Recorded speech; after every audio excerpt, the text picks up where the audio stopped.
Bueno, cuando un chico es muy exigido por los papás, sobrevalorado, el chico no está jugando su juego, está jugando el juego de los papás. Y los papás están transmitiendo su ansiedad. La ansiedad es como las cuerdas de un violín. Si yo las estiro lo justo, van a dar sonido. Si las estiro de más, las rompo. Entonces, cuando yo motivo y aliento a que mi hijo disfrute, yo lo estoy motivando inteligentemente. Cuando yo lo presiono, estoy tirando la cuerda para que se rompa. Entonces, el papá tiene que conocer motivar y presionar. Son dos cosas distintas. Motivar me empuja a disfrutarlo. Presionar me empuja a fracasar.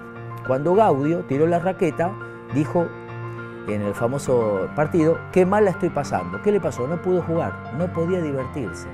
Entonces, divertirse, disfrutar con un básico de presión es lo necesario para que los chicos puedan rendir más.